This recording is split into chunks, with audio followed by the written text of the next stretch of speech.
When you take an individual who has one female that they see in the backyard, they put out food for it, and within a year's time has 20 cats in their backyard, that you can envision how many that would be in 1 year's time.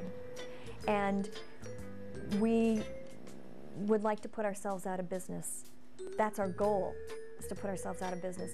But cats breed so prolifically, and they have large litters, and at 6 months of age, a female will go into heat and can start breeding at that young of age.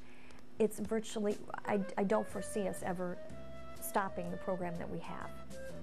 Way too many people are totally unaware of the fact that they can get their animals spayed or neutered, and it is very inexpensive. That we are so fortunate to be living here in Sonoma County, California.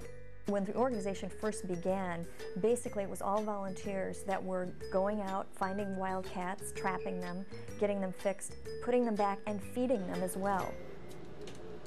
Now we are offering our spay-neuter clinics, where we can do upwards to 50 to 60 cats in one day, whereas before 50 to 60 cats took us months to do. It starts with the education of the caretaker, of what it is that we do, how they can rent a trap or borrow one if they need to, humane trapping procedures. We have the client trap the feral cat the night before the clinic, hold them overnight, and then bring them to us in a trap the next day. Then we check everybody in, we mark the trap, we mark the paperwork so that we don't lose track of these cats, because remember, they are feral, and sometimes the caretakers have 15 to 20 cats, so we have to keep careful track of what cat goes to which person. And the squeeze cage is the mechanism whereby we can actually give the cat anesthesia safely.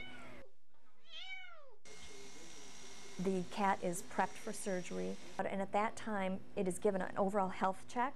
We check the ears, the mouth, the condition of the coat, and we do draw blood for leukemia testing, and we vaccinate the cat with a rabies and an FVRCP upper respiratory vaccination. The cat's ear is tipped. The top portion where it's a V is tipped off. That's a universal symbol anywhere to indicate that that cat has already been fixed.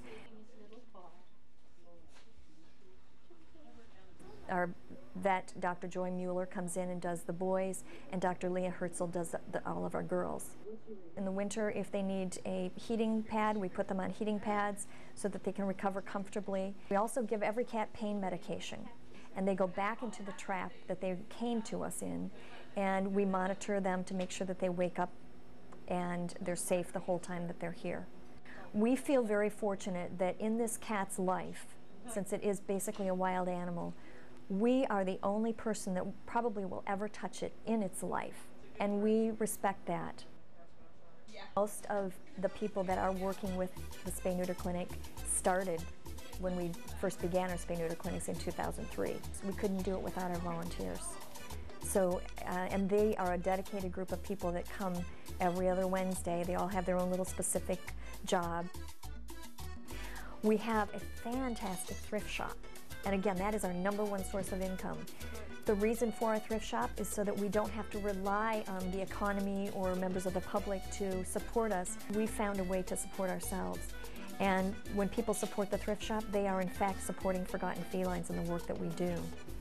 So many people come to us and are so grateful for the service that we provide, because we're making their lives easier by stopping the reproduction. We're helping the person that called us in the first place. So people always think of us as an organization that helps animals. We're not just an organization that helps animals, we also help people.